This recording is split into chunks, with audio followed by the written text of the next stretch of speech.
Hari ini tema kita berbicara tentang mengapa pentingnya harus bertobat. Atau dengan kata lain, mengapa kita harus memiliki pertobatan di dalam hidup kita. Atau dengan kata lain lagi, mengapa kita harus membaharui cara hidup kita yang salah di mata Tuhan untuk bisa mengenakan hidup yang berkenan di hadapan Tuhan. Cara kita membaharui cara hidup kita yang salah untuk menjadi baik dimulai dengan cara kita merubah cara paradigma kita yang salah di mata Tuhan, yang bertentangan dengan kehendak Tuhan. Kita juga bisa mengubah cara berpikir kita yang tadinya menjadi jahat.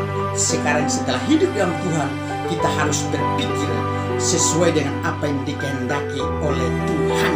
Saudara kekasih, di dalam Alkitab ada tertulis bahwa Allah turut bekerja dalam segala hal untuk mendatangkan kebaikan bagi mereka yang mengasihi Dia. Ingat saudara, salah satu hasil karya Tuhan yang paling terbesar juga dalam kehidupan kita sebagai orang-orang yang mengasihi Dia adalah terjadinya perubahan hidup, terjadinya pertobatan hidup, sehingga kita bisa menyatakan hidup kita sebagai orang-orang yang berkenan di hadapan Tuhan. Dan untuk itu saudara kasih, untuk mengerjakan sebuah pertobatan sampai bisa terjadi dengan secara benar dalam hidup kita, rahasianya ialah izinkanlah Tuhan untuk turut bekerja tidak sepenuhnya dalam hidupmu dalam segala hal, sampai kita bisa menemukan hidup yang berkenan dan layak dan sempurna di hadapan Dia, yang sangat sesuai dengan kehendaknya. Haleluya.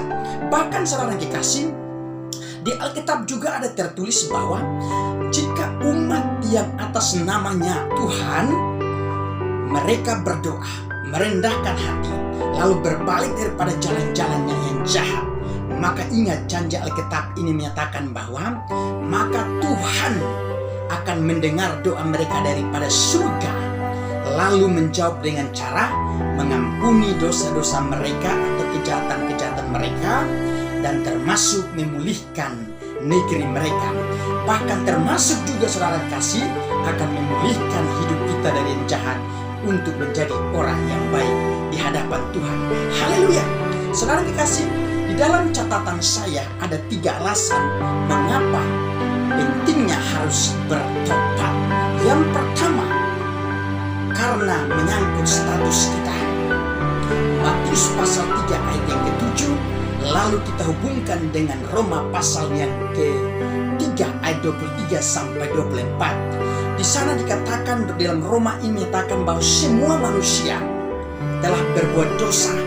Yang kata lain, semua orang di dunia yang sudah mengenal Tuhan maupun yang belum mengenal Tuhan, statusnya adalah sama sebagai orang berdosa. Dan bahkan jika di antara kita ada orang menyatakan bahwa dia tidak berdosa, Alkitab juga menyatakan bahwa orang itu adalah orang yang pendusta atau penipu di hadapan Tuhan. Tetapi yang benar adalah kita semua orang yang menjadi keturunan Adam dan Hawa, kita adalah orang-orang yang berdosa. Tetapi ketika kita mau berbalik daripada kejahatan kita, lalu merendahkan hati dan mengakui dosa kita dengan jujur, maka Tuhan akan mendengar, lalu memaafkan kita, mengampuni kita. Ingat saudara kasih, ketika Adam dan Hawa hidup di Taman Eden, taman yang permai, bahkan taman yang diberkati oleh Tuhan, taman yang ditentukan oleh Tuhan untuk menjadi tempat kediaman Adam dan Hawa. Namun di dalam segala kemewahan dan keindahan itu, justru iblis mendekati mereka dengan berupa ular, lalu berkata kepada mereka. Dan ketika ular berkata dengan sebuah perkataan bahwa bukankah Tuhan akan tahu atau Tuhan mengetahui bahwa ketika engkau memakan buah dilarang oleh Dia, maka kamu akan menjadi sama seperti Tuhan. Dan ketika mendengar kalimat yang demikian, maka Adam dan Hawa tergoda, lalu jatuh dalam dosa.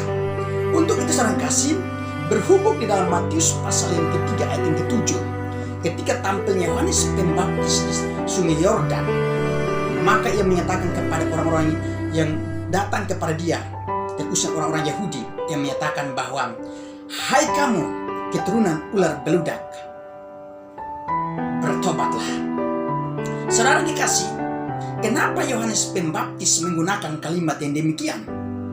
Sebab Yohanes pada waktu Pembaptis pada waktu itu, menurut saya kemungkinan besar ia masih menghubungkan dengan statusnya orang-orang Yahudi yang masih merupakan keturunan daripada Adam dan Hawa juga, yang mereka dianggap juga sebagai keturunan ular beludak, sebab segala sifat dan tabiat yang diwariskan adalah jahat di mata Tuhan. Dan karena jahat itulah merupakan sebuah kesalahan-kesalahan yang seharusnya tidak berkenan di hadapan Tuhan. Dan benar-benar karena tidak berkenan itulah statusnya menjadi orang berdosa. Dan ciri-ciri khas orang yang berdosa di hadapan Tuhan, dia selalu ingin melakukan hal-hal yang bertentangan dengan kehendak Tuhan. Hal yang saudara kekasih, status kita sampai hari ini, sekalipun kita sudah diampuni oleh Tuhan di atas kayu salib, tapi ingat, kita sebagai manusia penuh dengan kelemahan, keterbatasan, dan masih penuh dengan keinginan berbagai keinginan dan keinginan yang dimana harus kita benar-benar waspada untuk kita terus berjaga-jaga, menjaga hubungan kita dengan Tuhan, dan kita terus berjaga-jaga dengan doa supaya atas pertolongan Tuhan kita jangan jatuh terus dalam dosa. Tetapi waktu yang paling terindah di sekarang ini, yaitu zaman anugerah, benar-benar kita harus mempergunakan sebagai orang-orang yang merdeka, atau orang-orang telah merdekakan oleh Tuhan dari dalam dosa dan telah berpindah kepada hidup yang berkenan di hadapan Tuhan di dalam pertobatan itu. Dan kita harus terus kerjakan pertobatan itu, sebab ketika kita mengerjakan terus pertobatan itu, maka hidup kita semakin dekat sama Tuhan. Dan hari ini mari kita belajar untuk bisa menanggalkan status hidup kita yang lama, yang telah hidup dalam berbagai dosa itu, dan kita mau berpindah status hidup kita di dalam kehendak jalannya Tuhan, di dalam kehendaknya Tuhan, di dalam ajarannya Tuhan, di dalam pembentukannya Tuhan, supaya kita benar-benar menjadi bejana yang sempurna di hadapannya. Haleluya. Hal yang kedua saudara kasih adalah berkaitan dengan waktu. Mengapa pentingnya harus bertobat? Sebab masih berkaitan dengan waktu. Waktu sekarang adalah kesempatan paling terindah buat saudara dan saya untuk bisa memiliki hidup pertobatan dengan benar di hadapan Tuhan. Mengapa? Sebab waktu yang dikatakan oleh Alkitab, ada yang menurut Matius pasal 3 di ayat yang kedua, bahkan di Matius pasal yang keempat ayat 17, ada dua pernyataan dari dua orang yang berbeda. Yang pertama dinyatakan oleh Yohanes Pembaptis, yang kedua kalimat yang sama juga dikatakan langsung oleh Tuhan Yesus. Apa kata mereka? Bertobatlah sebab kerajaan surga sudah dekat. Saudara kekasih, waktu yang sangat menuntut kita di saat ini untuk bertobat, sebab masih berhubungan dengan soal kerajaan surga. Alkitab berkata bahwa di dalam kerajaan surga adalah merupakan suatu tempat yang dimana segala kenajisan, segala dosa, kejahatan, bahkan bentuk kejahatan apapun, sihir, mantra, bahkan tukang pesina, tukang sihir, tukang pemabuk, dan lain sebagainya, tidak ada tempatnya di sana. Itu artinya bahwa benar-benar surga merupakan tempat yang suci bagi orang-orang yang akan dikehendaki Tuhan untuk menempatinya di suatu saat nanti.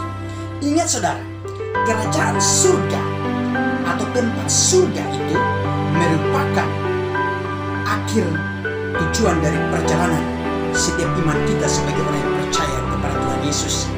Dan itu tempat perjalanan akhir kita. Di dunia ini kita terus melangkah dengan iman, kita terus berjalan mempertahankan iman kita terhadap kepada Tuhan Yesus saja, dan kita terus mengerjakan keselamatan kita. Tetapi ingat, tujuan akhir perjalanan kita yang kita sangat inginkan dan bahkan setiap orang sangat idam-idamkan adalah surga itu.